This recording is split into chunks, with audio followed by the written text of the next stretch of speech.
আসসালামু আলাইকুম ওরহমতুল্লাহি ওবরকাতু। সম্মানিত দর্শক শ্রোতা মণ্ডলী, আজকে আমি এমন একটি বিষয়ে আলোচনা করব যে বিষয়টি আপনি মিডিয়ায় আর খুঁজে পাবেন কিনা সন্দেহ। বিষয়টি হলো যে রমজান মাস আসছে। এই রমজান মাসে প্রায় অধিকাংশ মসজিদে হাফেজ নিয়োগ করা হয়। এই হাফেজকে আপনি কিভাবে নিয়োগ দান করবেন, তাকে কিভাবে যাচাই বাছাই করবেন, সে বিষয়ে আমি অতি সংক্ষেপে একটা সঠিক পদ্ধতি আপনাদের সামনে উপস্থাপন করব।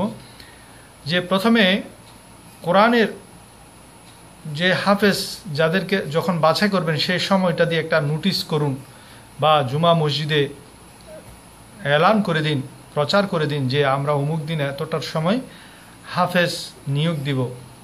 তো সেই হিসাবে একজন যদি ভালো হয়, একজন হাফেজে কোরআনকে নিয়োগদাতা হিসেবে তাকে ডেকে আনবেন, অথবা মসজিদের যিনি খতিব বা ইমাম সাহেব ওনারা সামনে কোরআন শরীফ রাখবেন।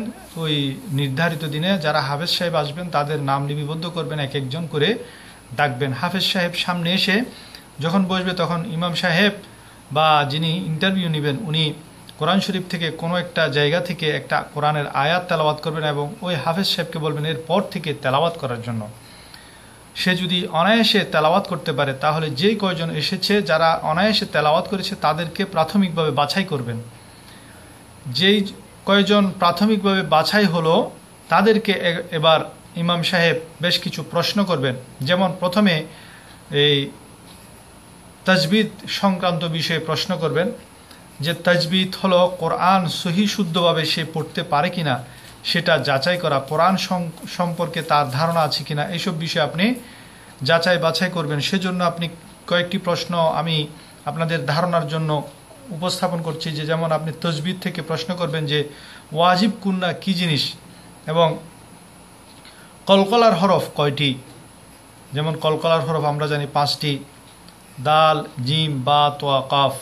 তারপরে ঠোঁট থেকে কয়টি হরফ উচ্চারণ হয়, যেমন আমরা জানি ঠোঁট থেকে 4টি হরফ উচ্চারণ হয়, মিম, বা, ওয়াও, ফা।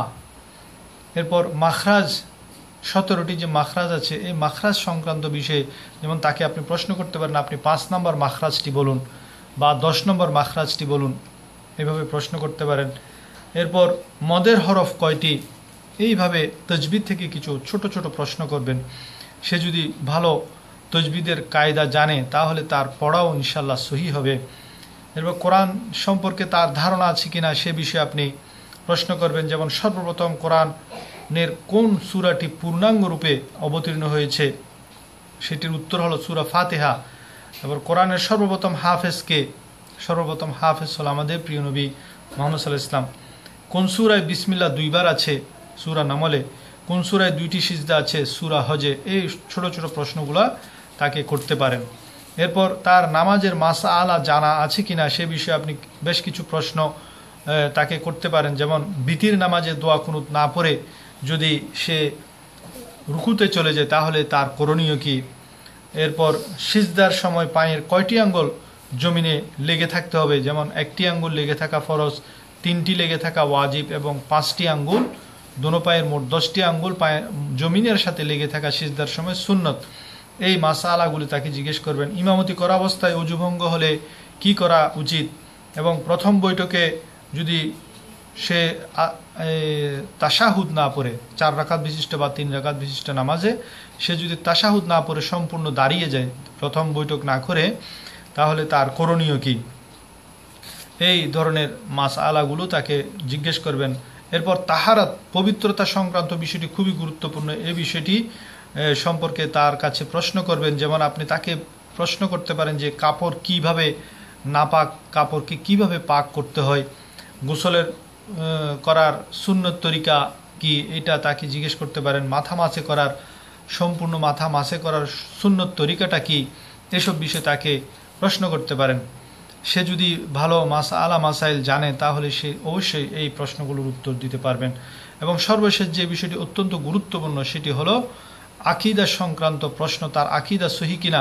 কারণ এখন বিভিন্ন দল উপদল নানান প্রজাতির মানুষ আমাদের দেশে এসে জমা হচ্ছে, যেমন শিয়া, মুতাজিলা, কাদিয়ানি, এই খারেজি, আহলে হাদিস, এই সমস্ত বদ আকিদার লোকজন নানা ভেষে তারা, অথচ তারা কোরআন খতম, তারাবির মধ্যে কোরআন খতমকে তারা যদিও ফতোয়া দেয়, কিন্তু তারা তাদের মধ্যে যারা হাফেজে কোরআন তারা কিন্তু ঠিকই এই রমজান মাসে এই পয়সা কামানোর জন্য এই বিভিন্নভাবে বেশভূষা বদল করে তারা ঢুকে পড়েছে। তাই তাদের আকিদা ঠিক আছে কিনা কিছু প্রশ্ন করবেন, যেমন নবী এবং অলির উসিলায় দোয়া করা যাবে কি, এই প্রশ্নটি করলে সে যদি বদ আকিদার হয় সে অবশ্যই সে প্রশ্নের সঠিক উত্তর দিবে না, যদিও দেয় সে মিথ্যা উত্তর দিবে। দাঁড়িয়ে সালাতু সালাম বা কিয়াম করা জায়েজ আছে কিনা, তারাবির নামাজ 8 রাকাত পড়লে হবে কিনা, নাকি 20 রাকাত পড়তে হবে, আবার 4 রাকাত পরের দোয়াটি কি বা মুনাজাতটি কি, সেই প্রশ্নটি আপনি তাদেরকে করবেন। যে শবে বরাত আসছে, শবে বরাতের রাতে তাকে ইবাদত করা জায়েজ আছে কিনা, এবং একামত দিলে ইমাম সাহেব কখন দাঁড়াতে হবে, এই প্রশ্নগুলো যদি আপনি তাকে করেন তাহলে তার আকিদা সংক্রান্ত আপনার ধারণা এসে যাবে। আশা করি আপনারা আমার এই ভিডিও থেকে একজন সঠিক,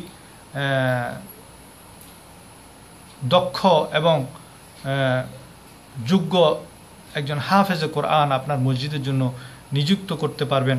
আর হাফেজে কোরআনকে অবশ্যই এই বিষয়টি আপনারা জানিয়ে দিবেন যাকে নিযুক্ত করবেন, যাতে কোরআন তেলাওয়াতটা সহি শুদ্ধভাবে এবং ধীর স্থিরভাবে তেলাওয়াত করে। কোনো ধরনের তাড়াহুড়ার সাথে আপনারা তারাবির নামাজটাকে বরবাদ করবেন না। কোরআন তেলাওয়াত সওয়াবের নিয়তে করছেন, আপনি যদি ধীর স্থিরভাবে তেলাওয়াতটা করা হয়, সুন্দরভাবে সহি শুদ্ধভাবে তেলাওয়াত করা হয়, তাহলে আপনার নামাজটাও শুদ্ধ হবে। কোরআন তেলাওয়াত যে খতমে কোরআন আপনি আদায় করছেন সেটাও শুদ্ধ হবে। আর তাড়াহুড়ার সাথে দেখা যায় আমাদের বিভিন্ন মসজিদে শুধু হাফেজ সাহেব যে নামাজ পড়ান সেখানে শুধু ইয়া আলামুন আর তা আলামুন লাস্টের এই শব্দ ছাড়া আর কিছুই বোঝা যায় না। এই তাড়াহুড়ার তারাবি যাতে না হয় সেই বিষয়ে আপনারা কমিটির পক্ষ থেকে এবং মসজিদের ইমাম খতিব যারা তারা হাফেজে কোরআনকে জানিয়ে দিবেন। দরকার হলে ধীর স্থিরভাবে পড়লে 5 থেকে 10 মিনিট সময় বেশি লাগে, যার এই 10 মিনিট সময় আপনি বেশি ব্যয় করে আপনার রমজান মাসে, বৎসরে যে রমজান মাস আসে সেই রমজান মাসে আপনার তারাবির মাধ্যমে যে খতমে কোরআন আদায় করছেন সেই মহান সুন্নতটা সহি শুদ্ধভাবে আদায় হবে। আল্লাহ রব্বুল আলামিন আমাদেরকে বুঝার এবং আমল করার তৌফিক দান করুন। আমিন। ওমা আলাইনা ইল্লাল বালাগুল মুবিন। আসসালামু আলাইকুম ওয়া রাহমাতুল্লাহি ওয়া বারাকাতুহু।